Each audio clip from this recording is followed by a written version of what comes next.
Hi everyone, my name is Faustine Ramirez, and I'm a master tutor with MedSchoolCoach for both Step 1 and Step 2.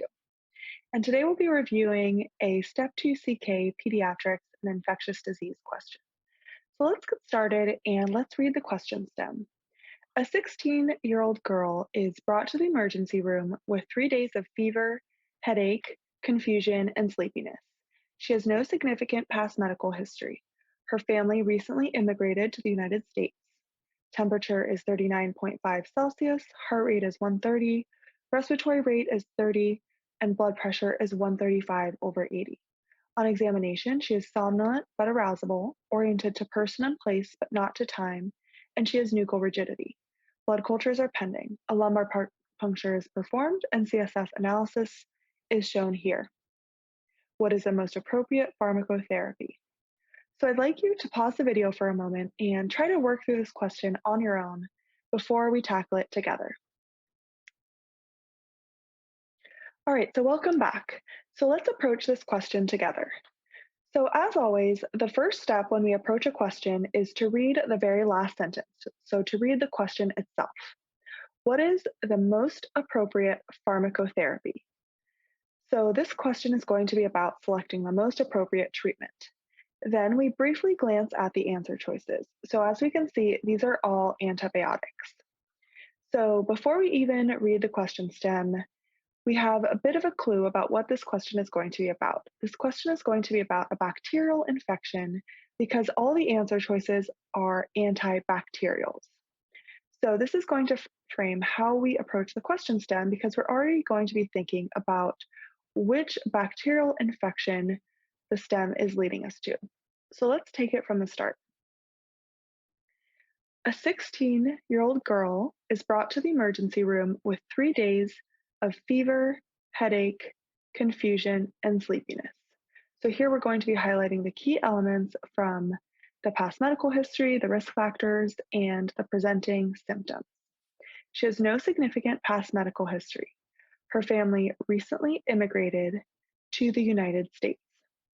So let's pause for a moment and let's just point one important thing out. Whenever the question stem mentions that a patient has recently immigrated to the United States, particularly for a pediatrics question, you should immediately think about vaccination status. So when someone has recently immigrated, the question wants you to think that they might potentially be undervaccinated or unvaccinated altogether. So although this might not be true in real life, on the boards, when you read that someone has recently immigrated to the United States, it should be an immediate association to think about their vaccination status and to assume that they may not be completely vaccinated. So this is very important, and this applies to all boards questions. So recent immigration should be an association with potentially under vaccinated. Okay, great. So now let's keep reading. Temperature is 39.5 Celsius, heart rate is 130, respiratory rate is 30, and blood pressure is 135/80. So when we're interpreting the vital signs for a teenager, we can essentially use the same vital signs that we're familiar with for adults.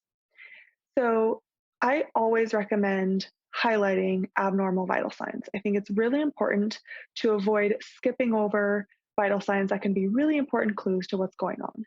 So here the patient is febrile to 39.5, tachycardic to 130, tachypnic to 30, and this blood pressure is at the upper limit of normal, especially for a 16-year-old. On examination, she is somnolent but arousable, oriented to person and place but not to time, and she has nuchal rigidity. Blood cultures are pending. A lumbar puncture is performed, and CSF analysis demonstrates the following. So before we even tackle the CSF findings, let's synthesize the information that we highlighted in the question stem. So I always recommend taking a brief moment to synthesize the key elements from the question stem and try to identify what the underlying diagnosis is or what the illness script is. Most questions for the boards are two-step questions. You first have to identify the diagnosis and then answer a specific question about that diagnosis. So putting these pieces together, we have a 16-year-old, previously healthy, um, recently immigrated, so potentially under-vaccinated, who's having fevers, headache, confusion, has tachycardia and tachypnea on exam, and has some potentially altered mental status, noted by her being only oriented ×2, some somnolence, and nuchal rigidity. Putting all these together, these are concerning for meningitis, bacterial meningitis. So before we tackle these CSF findings, let's briefly review what the expected CSF findings would be for the different types of meningitis. And this is really important to have mastered for both step 1 and step 2. So the main components of the CSF analysis are going to be the glucose, protein, the white blood cell count, as well as the differential, including a percentage of PMNs and a percentage of lymphocytes, and the opening pressure. The main types of meningitis that you can have are going to be bacterial, viral, fungal, or TB. So although we already have a sense that this question may be about bacterial meningitis because all the answer choices were antibacterials, it is important to know how to interpret CSF findings because you might be given different types of answer choices. It might be a question where you're asked to identify the organism, and it might be or the underlying cause, and it might be bacterial versus viral versus fungal. So let's review these briefly. So in bacterial CSF, we expect to have a low or even very low glucose. And on the exam, you should have normal CSF values for the glucose and protein. So you don't necessarily need to memorize these, but typically these could be very low, even as low as 10 or 20, 30.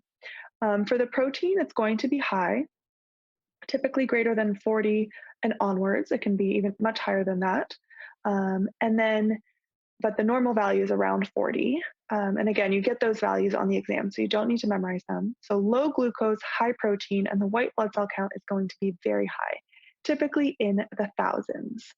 It's going to be neutrophil predominant, so anywhere upwards of 85, 90% neutrophils. You will still have a small proportion of lymphocytes, but it's going to be predominantly neutrophilic, and the opening pressure will be elevated. And again, you also will get a normal value for the pressure, but typically it's going to be above 200. For viral meningitis, we have slightly different findings. So the glucose generally will be normal here, but the protein can be normal or high, and the white count will be elevated. We will have some white counts in the CSF, but not nearly as many as you would expect for a bacterial. So it can be in the tens up to the hundreds, but we don't see white counts in the thousands for a viral meningitis.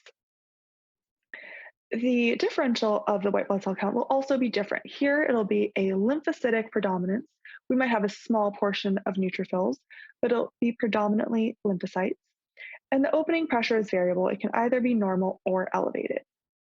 And then finally, fungal and TB meningitis have pretty similar CSF findings, so I think it's helpful to think about them together. They both have the potential to have either low or even very low glucoses. Again, down below 20 even, can be that low. The protein will be quite high. And for both of these, the white blood cell count will be elevated, but again, in the tens to 100s, not as high as bacterial, so not in the thousands. And here the differential will be lymphocytic predominant. So these look pretty similar to bacterial meningitis in terms of the glucose and the protein, but the white count will not be as high, so that's one of the differences, and the differential will also be different. So the differential for fungal and TB will be lymphocytic predominant, and that's one of the key features. So it's important to notice what the differential shows to not just focus on the first three findings. And then the opening pressure will also be elevated for both of these. So now that we've reviewed how to analyze the CSF. Let's take a look at the CSF we have here just to make sure that it's consistent with what we were thinking. So here our opening pressure is 280, so this is elevated. Our glucose is 25, which is low. Our protein is 180, this is high. And our white blood cell count is in the thousands, and it's a neutrophil predominant. The red blood cell count is here. This is not all that useful in the setting of these other findings. The red blood cell count can be elevated. It can be a bloody tap, for example. You could have some reds in the CSF just because of the procedure itself. When the red blood cell count is quite elevated in the setting of meningitis or encephalitis, you want to be thinking about HSV encephalitis. But in the setting of bacterial meningitis, it's not particularly useful in differentiating it from some of the other causes of meningitis. Really, it's going to be these first four findings. So here the CSF is consistent with bacterial meningitis with an elevated opening pressure, a low glucose, a high protein, a very elevated white count that is neutrophil predominant. So then let's move on to the question itself and the answer choices. What is the most appropriate pharmacotherapy? And all of our answer choices are antibiotics, and they're all combinations. So this is going to require a bit more knowledge about the most likely pathogens in meningitis and the empiric treatment for these pathogens. So let's take a moment to review these items. So bacterial meningitis, first talking about the most common bacterial pathogens. So you may remember that this is based on the age of the individual. So in neonates, the most common bacterial pathogens are going to be group E strep, E. coli, and Listeria.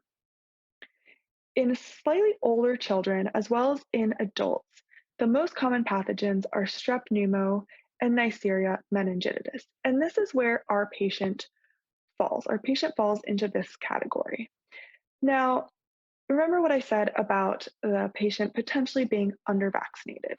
Well, you can see that the bugs that are most likely to cause bacterial meningitis in this age group are actually pathogens that we have vaccines for.